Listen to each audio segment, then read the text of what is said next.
mouth looked as if he was chiseled from stone. He wasn't going to answer that. That much was clear. I'll be the first to admit that I have no experience with relationships, I said, but it just seems logical. A man and a woman have to be somewhat equal, as in, one of them can't always be swooping in to save the other one. They always have to save each other equally. I see where this is going. A lot of vampire STDs is gonna get transferred. He folded his arms on the side of the bed and rested his chin on his arms. His expression was smooth, the anger reigned in. Evidently, he decided he wasn't angry with me. With me. I hope I get a chance to warn Alice before he caught up with her. You have saved me, he said quietly. I can't always be Lois Lane, I insisted. I want to be Superman, too. Superman, there's no Superwoman. She doesn't count. What the fuck?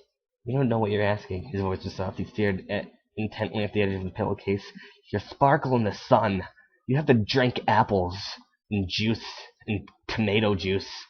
I think I do. Bella, you don't know. I've had almost 19 years to think about this, and I'm still not sure. Grandpa, that's weird. Do you wish that Carlisle hadn't saved you? No, I don't wish that. He paused that before continuing, but my life was over. I wasn't giving anything up. You are my life. You are the only thing that hurt me to lose. I was getting better at this. It was easy to admit how much I needed him. He was very calm, though, decided. I can't do it, Bella. I won't do that to you. Why not? My throat rasped, and the words weren't as loud as I meant them to be. Don't tell me it's too hard after today, or I guess it was a few days ago. Anyway, after that, it should be nothing. He glared at me. In the pain, he asked. I blanched. I couldn't help it. I tried to keep my expression from showing how clearly I remembered the feeling. Fire in my veins. That's my problem, I said. I can handle it. It's possible to take bravery to the point where it becomes insanity. I know. It's not an issue. It's 3 days. Big deal. Edward grimaced again as my words reminded him that I was more informed than he ever intended me to be. I watched him repress the anger. I watched as his eyes grew speculative. Charlie, he asked curtly. Renee? Minutes passed in silence as I struggled to answer his question. I opened my mouth, but no sound came out. I closed it again. He waited, and his expression became triumphant because he knew I had no true answer. Look, that's not an issue either, I finally muttered. My voice was as unconvincing as it had always been when I lied. Renee has always made the choices that work for her, and she'd want me to do the same. And Charlie's resilient. He used to be on his own, and I can take care of them forever. I have my own life to live. Exactly, he snapped. I won't end it for you. If you're waiting for me to be on my deathbed, I've got news for you. I was just there. You're going to recover here, London. Me. I took a deep breath to calm myself, ignoring the spasm of pain and triggered. I stared at him, and he stood back. There's no compromise in his face. No, I said slowly. I'm not. His forehead creased. Of course you are. You may have scored to. You're wrong, I insisted. I'm going to die. Really, Bella. He was anxious now. We'll be getting out of here in a few days. 2 weeks at most. I glared at him. I may not die now, but I'm going to die sometime. Every minute of the day, I get closer, and I'm going to get old. And then you won't love me anymore, because old people are dead. He frowned at me. He frowned as what I was saying stuck in, and pressed to his long fingers to his temple and closed his eye. That's how it's supposed to happen, how it should happen, how it would have happened if I didn't exist and I shouldn't exist. I snorted. He opened his eyes in surprise. That's stupid. That's like going to someone who's just won a lottery, taking their money and saying, look, let's just go back to how things should be. It is better that way. I'm not buying it. I'm hardly a lottery prize, he growled. That's right, you're much better. He rolled his eyes and set his lips. Bella, we're not having this discussion anymore. I refuse to damn you to an eternity of night, and that's at the end of it. An eternity of night. He can go out in the day. He just sparkles. I don't see the problem.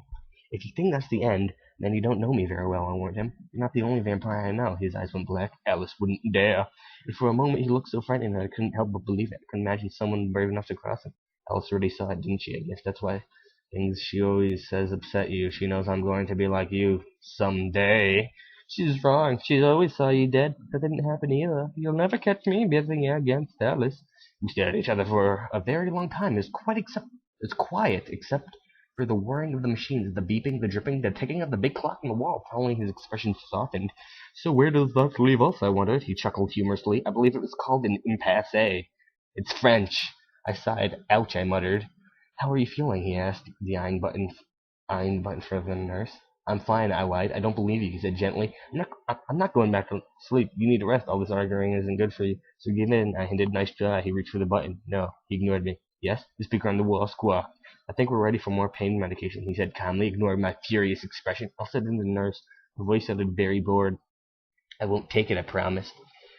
He looked toward the sack of fluids hanging beside my bed. I don't think they're going to ask you to swallow anything. My heart rate started climbing. He read the fear in my eyes and sighed in frustration. Oh, you're in pain. You need to relax so you can heal. Why are you being so difficult? They're not going to put you anybody else. I'm not afraid of the needles, I'm afraid to close my eyes. I'm afraid of the dark. I'm afraid of vampires. And I'm afraid of getting raped by werewolves in the near future. Then he smiled, his crooked smile, and took my face between his hands. I told you I'm not going anywhere. Don't be afraid. As long as it makes you happy, I'll be here.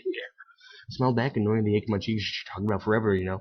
Oh, you'll get over it. It's just a crush. I shook my head in disbelief. It made me dizzy. I was shocked when Renee swallowed that one. I know you better. That's the beautiful thing about being human, he told me. Things change. My eyes narrowed down. Don't hold your breath. He was laughing when the nurse came in, brandishing a syringe. Excuse me, she said brusquely to Edward. He got up and crossed to the end of the small room, leaning against the wall. He folded his arms, kept my eyes on him, still apprehensive. He met my gaze calmly. Here you go, honey, the nurse smiled, and she injected the medicine into my tube. You'll feel better now. That's straight up PCP. Thanks, I love angel dust. I mumbled unenthusiastic. Me too. It didn't take long. I could feel the drowsiness trickling through my bloodstream almost immediately. I don't know how to do it, she muttered as my eyelids drooped. She must have left the room, because something cold and smooth touched my face. Stay, the word was slurred. I will, he promised. His voice was beautiful, like a lullaby, like mine.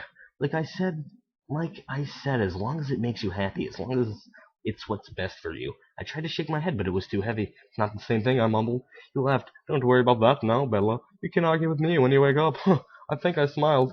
Gay. I could feel his lips against my ears. I love you, he whispered. Me too. I know, he laughed quietly. I turned my head slightly, searching. He knew what I was after. His lips touched mine gently. Thanks, I sighed. Anytime. I wasn't really there at all anymore, but I fought against the stupor weakly. There was just one more thing I wanted to tell him. Edward. I struggled to pronounce his name clearly. Yes. I'm betting on Alice, I mumbled. And then the night closed over me. The end.